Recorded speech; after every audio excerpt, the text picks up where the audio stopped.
Muito bem, irmãos, bom dia. Permita alguns prolegômenos aqui.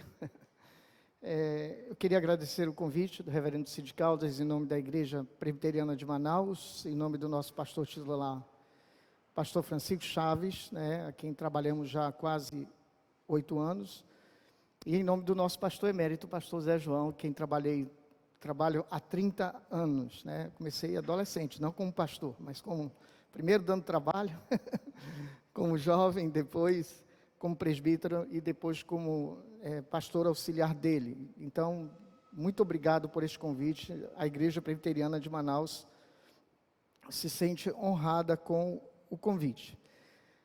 Reverendo Cid Caldas, assim, foi um presente de Deus para mim, já que ele falou de presente, no conselho curador, pelo seu compromisso, pelo seu zelo, e também pela sua paixão.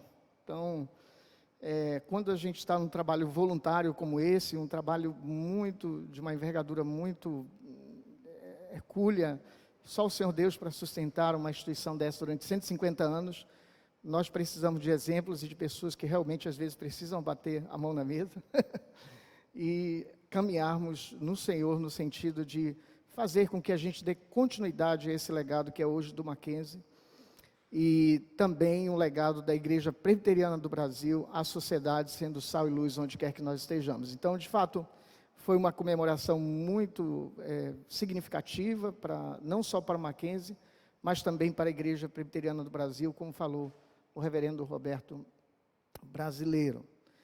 Muito bem, irmãos, vamos ao que eu vim fazer, na realidade, compartilhar a palavra de Deus. Eu queria abrir a palavra de Deus no Salmos 1.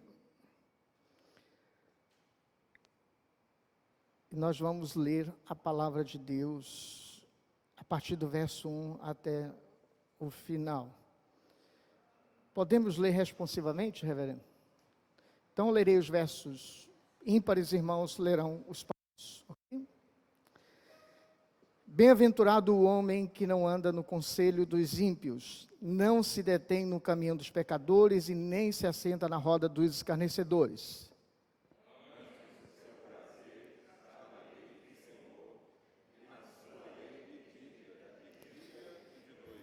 Ele é como árvore plantada junto à corrente de águas, que no devido tempo dá o seu fruto, e cuja folhagem não murcha, e tudo quanto ele faz será bem sucedido.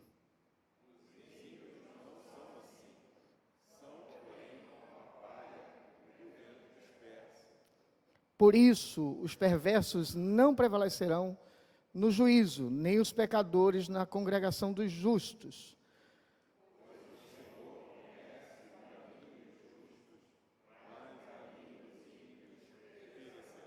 Vamos orar, irmãos, entregar a palavra de Deus. Senhor, muito obrigado pelo privilégio que Tu nos dás, nesta manhã, nesta Igreja Presbiteriana de Botafogo, abrir a Tua palavra, abrir a Tua casa, entoar louvores, hinos, orações, e agora ler a Tua palavra, e teremos agora o privilégio de expor a Tua palavra. Nós pedimos assim socorro bem presente do Teu Espírito Santo para abrir o entendimento, para que a mensagem do Senhor, ela venha pousar nos nossos corações, conforme ela de fato é, e ela venha transformar em prática de vida nas nossas vidas. É o que eu te oro e te peço em nome de Jesus, Pai. Amém, Senhor. Irmãos, a gente se mexe de um lado, se mexe para outro, mas a busca de uma felicidade, de uma alegria, ou de a verdadeira felicidade, ela é constante na existência humana. Eu gosto muito de um filme, vocês devem ter assistido aqui, A Procura da Felicidade, em que o protagonista Chris Gardner, é baseado em fatos reais, ele vai em busca, ele vivia na linha da pobreza, e ele se apega na segunda emenda da Constituição americana, que diz que todos têm direito de buscarem a felicidade. E ele vai em busca da felicidade baseado no princípio constitucional. Mas eu queria trazer atenção para nós, enquanto cristãos, que a palavra de Deus, ela traz o verdadeiro significado da verdadeira felicidade. E nós teremos esse sermão em duas partes. Os irmãos estão aqui agora, vão poder ver a primeira parte, que eu vou falar sobre o homem verdadeiramente feliz. O homem bem-aventurado. E na segunda parte eu estarei falando no outro Salmo, 128, que nós vamos estar falando sobre a verdadeira felicidade. Então, procurar a felicidade é lícito e desejá-la também. Deus nos deu capacidade para isso através do Espírito Santo de Deus que opera em nós, através do seu fruto, amor, paz, alegria, longanimidade, benignidade. Nós temos a capacidade para isso. Porém, essa felicidade, ela vem de alguns requisitos. Esse salmo nos ajuda a meditar em relação a isso. No primeiro verso, eu vou passar aqui rapidamente o en passant, o conteúdo é expresso num aspecto negativo. O que o homem feliz não faz? E, consequentemente, ele deslumbra também o aspecto do que o injusto ou o ímpio faz para não ser feliz. E depois, no verso 2, ele descreve o justo positivamente nas suas ações. No verso 3, ele descreve o justo no aspecto metafórico como uma árvore, e nós vamos ver isso, plantada junto à corrente das águas. E depois, do verso 4 em diante, ele descreve o que o perverso faz e que também é descrito num comparativo metafórico com o justo. E depois, a descrição da perversidade que é mantida e o contraste do caminho do justo e do ímpio, que é tudo o que esse salmo faz. O salmo primeiro, ele, além de abrir o livro de Salmos, ele nos traz a base de todo o livro de Salmos. Salmos, nós sempre vamos ter a comparação do justo e do ímpio. Nós vamos ter o verdadeiro caminho daqueles que seguem a Deus e vamos ver o caminho daqueles que não seguem a Deus. Então, Salmos, ele vai abrir o saltério.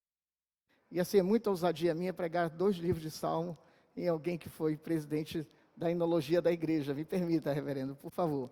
Mas é um livro que ele desnuda a alma do homem. E ele nos ajuda a enxergar muito mais de nós mesmos e muito mais do que a palavra de Deus tem para a gente. Vamos começar aqui com o contraste. O que o homem justo faz? Então vamos aqui ao verso 1. Bem-aventurado o homem que não anda no conselho dos ímpios, não se detém no caminho dos pecadores e nem se assenta na roda dos escarnecedores.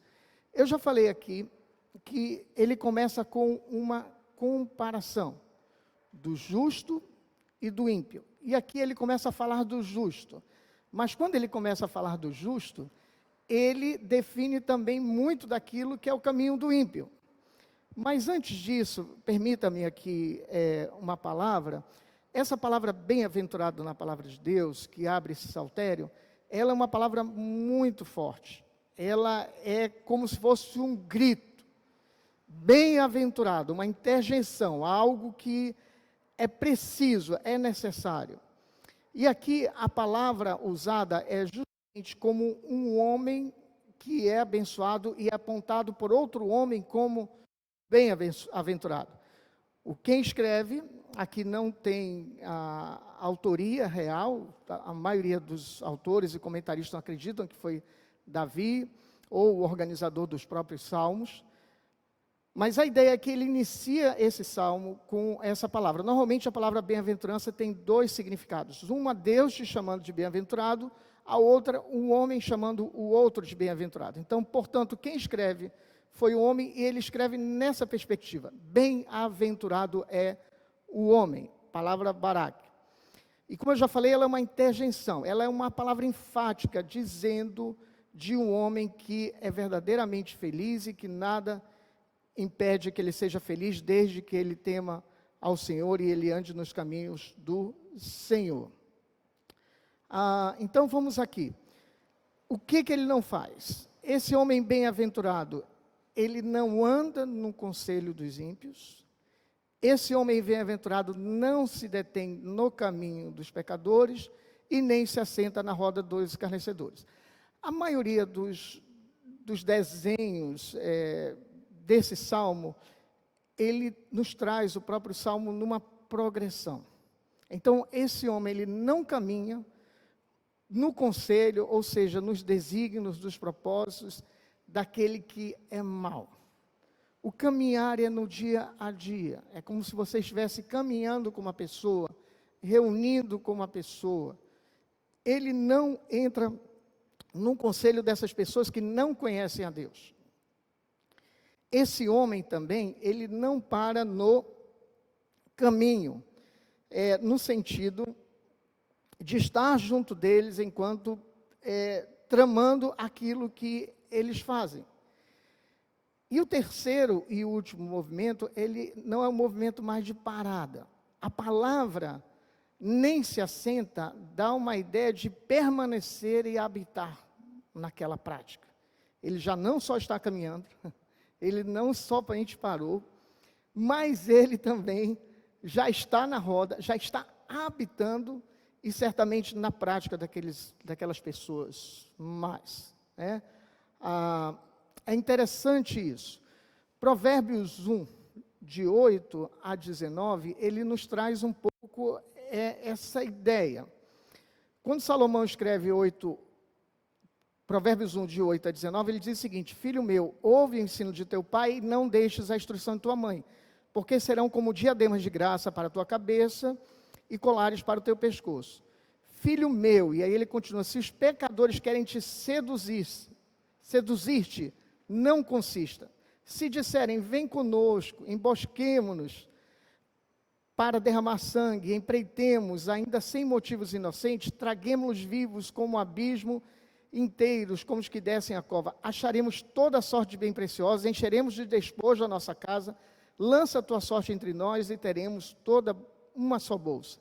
Filho meu, não te ponhas no caminho com ele, guarda das suas veredas os teus pés, porque os seus pés correm para os maus e se apressam em derramar sangue. Então, irmãos, nós temos que estar muito esperto a isso, porque o mal, ele não chega com uma cara muito feia. Às vezes ele vem com uma boa conversa, tentando seduzir você que está no caminho do Senhor. Então, vimos esse aspecto. Então, negativamente, ele não faz isso. E quando ele está falando o negativo, o não andar no conselho dos ímpios, e não se deter no caminho dos pecadores, e nem se assentar na roda dos escarnecedores, ele não só está narrando aquilo que o homem bem-aventurado não faz, mas ele está colocando aqui as características do homem que não é justo, para o homem que não segue a Deus. E o que este homem faz? Antes o seu prazer está na lei do Senhor, e na sua lei medita de dia e de noite. Irmãos, o prazer na lei do Senhor, o Salmo 19, de 7 a 10. Nós gostamos muito desse Salmo. 19, de 7 a 10. Por que ele medita de dia e de noite? Por que o seu prazer está na lei do Senhor? Porque a lei do Senhor é perfeita e restaura a alma, o testemunho do Senhor é fiel. Os preceitos do Senhor são retos e alegram o coração. O mandamento do Senhor é puro e ilumina os olhos. O temor do Senhor é límpido e permanece para sempre. Os juízos do Senhor são verdadeiros e todos igualmente justos. Irmãos, ele tem motivo para se alegrar. Ele tem prazer na lei do Senhor justamente por isso. Porque a lei do Senhor, ela restaura a alma, a lei do Senhor, ela é justa. De vez em quando, irmãos, às vezes vem aquele momento, a gente não está muito afim de ler a palavra de Deus. Eu lembro sempre o pastor João Crisóstomo de Oliveira Júnior falando, olha, leia Salmos, leia o Salmo 119. Nós temos que ter a verdadeira importância da palavra de Deus para a nossa vida. Nós não seremos felizes simplesmente por um pensamento positivo. Não funciona assim. É justamente tendo a base de um aspecto positivo na própria lei do Senhor. E aí, esse homem que não anda com aquele que é justo, esse homem que medita na sua lei de dia e de noite, ele compara aqui o resultado desse homem como uma árvore plantada junto à corrente das águas, versos 3, que no devido tempo dá o seu fruto e cuja folhagem não murcha, e tudo quanto ele faz será bem sucedido. Irmãos, isso aqui tem a ver com a cultura de Israel, com a cultura onde essa árvore foi plantada. Normalmente, muitos rios sumiam boa parte do ano. Quando vinham as chuvas, esses córregos, falar em rio em Israel, para quem é do Amazonas, é um pouco complicado, né? Então, assim, muitos desses rios, esses córregos, em Israel, eles somem quando não há chuva. Então, aquelas árvores que estão no córrego e continuam o córrego mesmo sem chuva, essas árvores, elas são frutíferas o ano inteiro, porque elas estão recebendo água ali daquele córrego permanente. A maioria, muitas árvores que estão ali no meio e que tem um período desértico, as suas folhas murcham e elas não dão fruto boa parte do ano. Mas aquelas que estão ali, plantadas junto à corrente da água, essa árvore tem bastante fruto. É gostoso ver isso na cultura em Israel, ali à margem do Mar da Galileia. As pessoas se reúnem em meio às famílias, em meio àquelas poucas árvores que estão ali, né? Eu volto a repetir, a comparação é muito difícil para quem é do Amazonas, mas as famílias se reúnem em meio àquelas árvores, em meio ali ao mar, olhando tudo aquilo e usufruindo daquela sombra, daquele fruto, daquela comunhão que propicia aquela paisagem maravilhosa para eles. Por uma árvore que está de pé, uma árvore que dá o seu fruto, e aqui é comparado com o homem que faz e será bem sucedido. Irmãos, me permitam aqui, hoje uma coisa que nós gostamos enquanto igreja presbiteriana, numa perspectiva reformada, é nós enxergarmos Jesus no caminho dos Salmos, a Bíblia que Jesus lia, enxergarmos Jesus no Antigo Testamento. Então me permitam aqui até o verso 3, que eu falo desse homem que é bem-aventurado, ele tem esses motivos. E hoje nós temos motivos de sobra para sermos bem-aventurados. Ele não se detém no caminho dos pecadores. O Senhor Jesus é o caminho, a verdade e a vida. Ninguém vem ao Pai senão por mim. Ele é o caminho, ele não é um caminho, uma alternativa. Nós precisamos estar firmados no Senhor Jesus. O Senhor Jesus é a palavra de Deus encarnada, João 1. Eu preciso saber disso quando eu estou bebendo da palavra de Deus, lendo a palavra de Deus, meditando, remoendo, que é essa ideia da palavra meditar. Eu estou meditando na revelação do próprio Filho de Deus, na encarnação do próprio Filho de Deus. Ele é o verbo de Deus, a palavra de Deus encarnada. E o Senhor Jesus fala que Ele é a videira verdadeira. E todo ramo que permanece da videira, esse dá fruto. A minha oração, irmãos, é que não somente a igreja de Botafogo seja uma igreja bem-aventurada, mas os homens da igreja de Botafogo sejam bem-aventurados. As mulheres da igreja de Botafogo sejam bem-aventurados. Ontem eu soube de uma reunião muito histórica, né, aqui da reunião das mulheres. Então nós precisamos experimentar isso de fato, de verdade nas nossas vidas, irmãos. Isso aqui está para nós hoje. Isso aqui está para nós hoje. Muitos poetas, me permitam, cantaram a felicidade, inclusive, né, dois cariocas, Vinícius de Moraes e Tom Jobim. A tristeza não tem fim, felicidade sim. Eles se referiam a uma tristeza que tem no coração do homem que não conhece a Deus. Uma felicidade que é efêmera, aquela do carnaval que acaba na quarta-feira de cinza. Essa tem fim. Quanto à tristeza, ele acertou, porque esse é o caminho do ímpio no final das suas vidas, hoje e eternamente. Mas a felicidade em Deus, ela é eterna. Eu costumo dizer e sempre lembrar a igreja que nós temos toda uma eternidade pela frente. O que são 150 anos aqui que cada um de nós vamos viver e vamos experimentar? Eu gosto muito da história da mãe do reverendo Cid, que fez história na enfermagem, fez a história aqui no cristianismo, mas esses 90 anos são só 90, 100, 150 anos que ela vai viver comparado à eternidade. Imagina algo disso. 200 anos, 300 anos, 400, isso aqui só é um ensaio, irmãos. Um ensaio para uma felicidade que ela não vai acabar aqui. Ela vai parar na eternidade. Vai parar não, permita. Ela vai ser completa na eternidade. Porém, os ímpios não são assim, verso 4. São, porém, como a palha que o vento dispersa. São como a palha que o vento dispersa. Essas árvores, essas pessoas que não andam no caminho do Senhor, essas árvores que estão plantadas fora do córrego, essas pessoas não vão dar o fruto que o homem bem-aventurado dá. Muito pelo contrário, são como palha que o vento dispersa, que o vento leva. Elas não estão fincadas. E aí ele passa para a conclusão dizendo, por isso,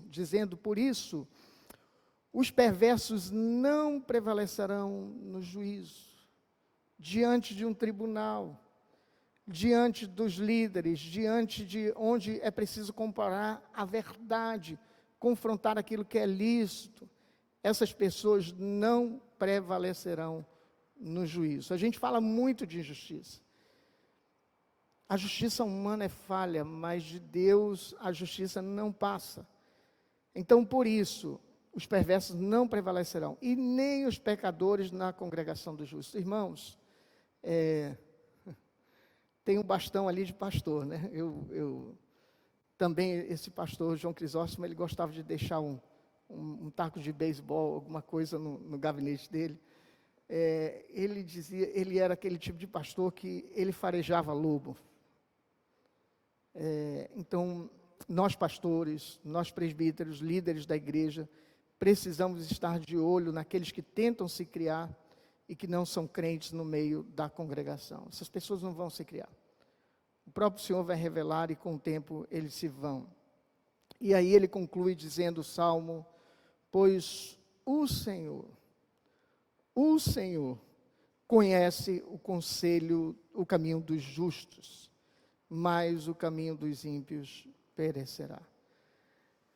Irmãos, vai chegar um momento em que lobos serão separados de ovelhas, em que todos os seres humanos, queiram ou não, acreditem ou não, eles estarão diante de um julgamento, diante de um Deus que é justo, de um Senhor que conhece o caminho dos justos, um caminho que ele fala de bem-aventurança, de verdadeira felicidade, mas o caminho dos ímpios perecerá. A pergunta que nós fazemos é, o quanto que nós estamos usufruindo dessa verdadeira felicidade?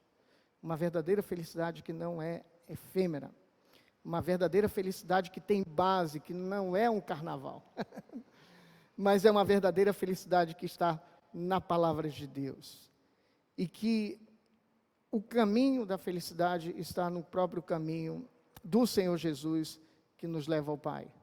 O caminho dessa verdadeira felicidade está na lei do Senhor, na qual nós temos que meditar de dia e de noite. E aí, irmãos, eu gosto muito, apesar da ilustração que a gente precisa explicar, você será como uma árvore plantada à corrente das águas, que no devido tempo dá o seu fruto e cuja folhagem não murcha. E tudo quanto você faz será bem sucedido. A minha oração que eu quero deixar para a igreja de Botafogo é que nós estejamos seguindo o conselho de um homem bem-aventurado com base da palavra de Deus. Deus abençoe as suas vidas e a palavra de Deus ricamente, em nome de Jesus.